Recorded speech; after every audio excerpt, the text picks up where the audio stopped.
Halo sahabat obrolan meja bundar.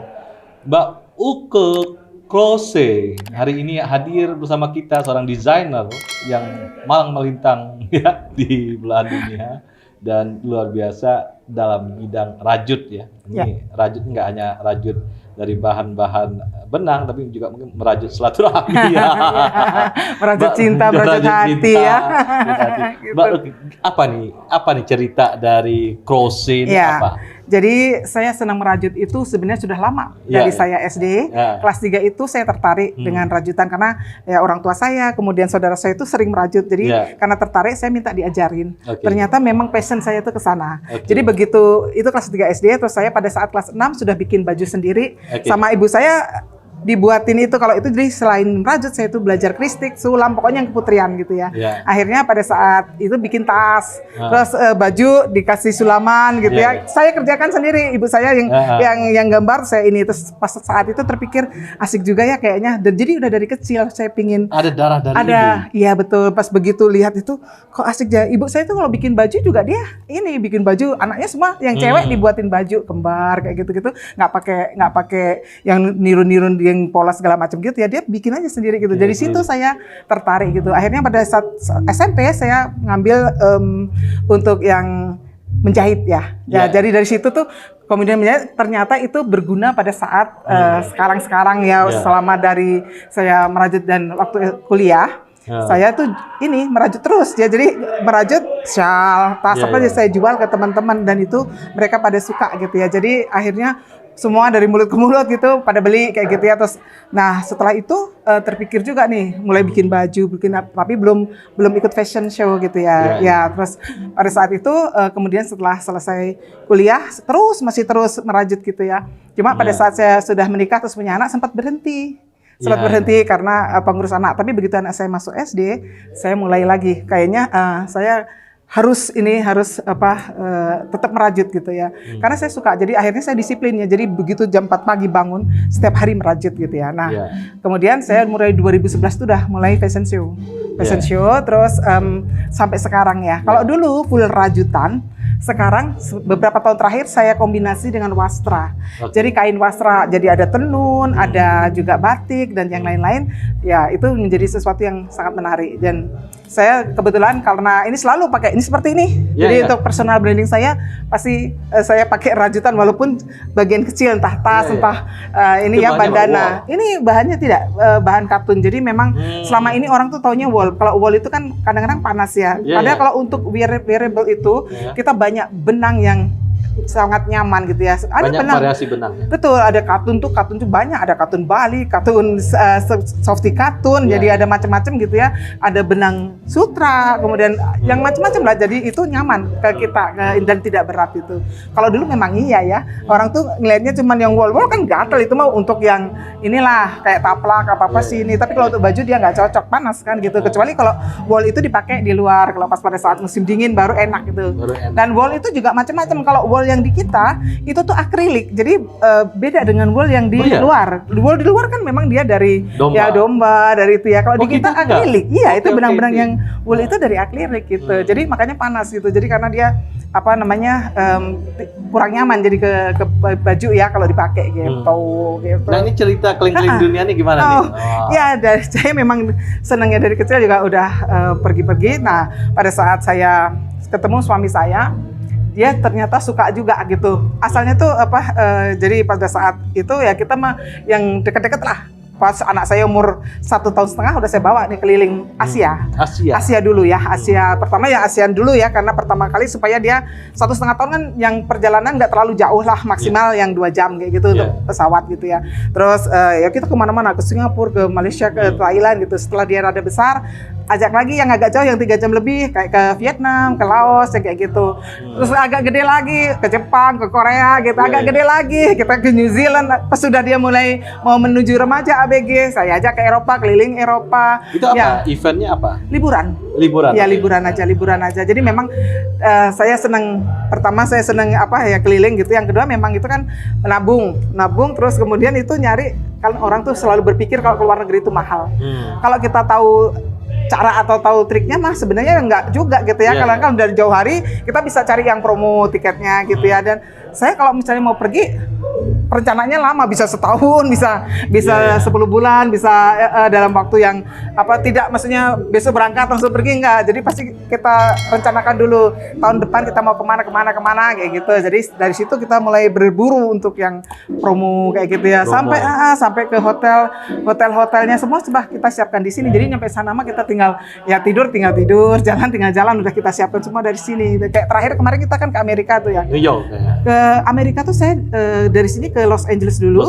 Los Angeles. Ke New York. Jadi terbang lagi 5 jam. Habis itu kita ke Washington DC, kita ke Delaware, kita ke Philadelphia, kita ke New Jersey, balik lagi ke Los Angeles, ke San Francisco. Jadi ya memang kita muter karena memang seneng aja lihat Ketemu Mbak itu. Atik Sibi ya. Ketemu Mbak Atik Sibi, kebetulan kita ke rumahnya, dia di Delaware rumahnya, dan ya kita ketemu silaturahmi dan sampai sekarang tuh masih berhubungan terus karena memang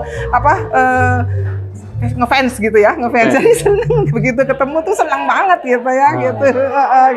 Gimana kerendahan hati Mbak Atik Sibi? Orangnya rendah. Dia mah humble banget ya, jadi memang dia dan masih Jawani. Jadi ketemu sama kita itu Hangat, bahasanya iya bener ramah, terus masih udah 20 tahun tinggal di Amerika tapi masih Jawanya tuh masih lekoh lah kalau orang bilangnya, masih bener-bener Jawa gitu ya. Jadi seneng lah lihatnya, terus dia tuh kan menyenangkan lah orangnya gitu ya. Jadi seneng lah ketemu. Nanti Juli Mbak Ati mau kesini lagi untuk ya konser lah. Kebetulan ada acara katanya sama Mbak Mayang Sari, ada Roni Sianturi, kita Purnama Sari seangkatan mereka nanti mau ada acara, dan tanggal 21 Juli itu acaranya dia nyanyi di Bromo, di Bromo gitu ya. Jadi gitu.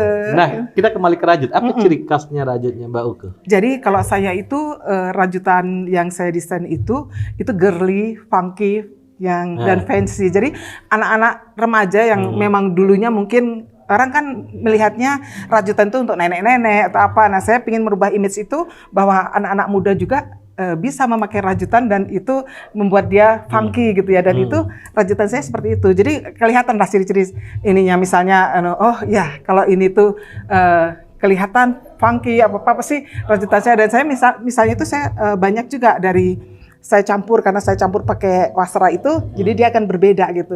Kalau orang biasanya rajut aja, karena saya sekarang ada wasra gitu. Dan kebetulan sekarang juga kemarin saya baru trunk show bulan Maret itu untuk Road to Indonesia Fashion Parade. Oh iya. Ya, gitu ya.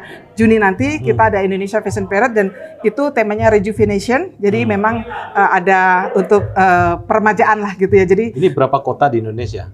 Ini dari seluruh Indonesia, tapi kita nanti show-nya di di Jakarta nanti show-nya. Jambore lah ya. Ya, seperti itulah karena memang dari seluruh Indonesia gitu.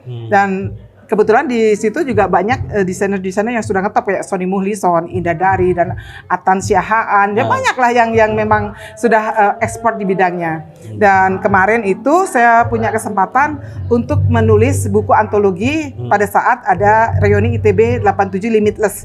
Jadi saya salah satu dari 33 penulis di buku antologi Limitless ITB 87.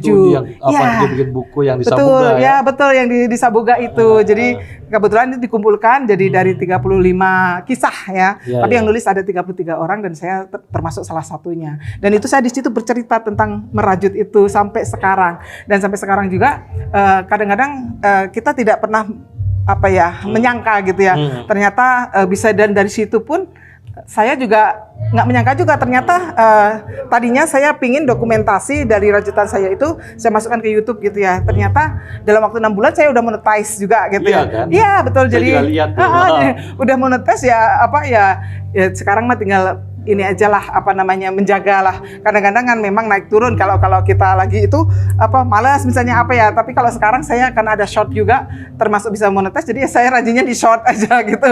Untuk sementara itulah sambil jalan gitu ya gitu. Oke. Nah, di 87 kemarin seru ya reuninya. Seru banget tuh, seru banget.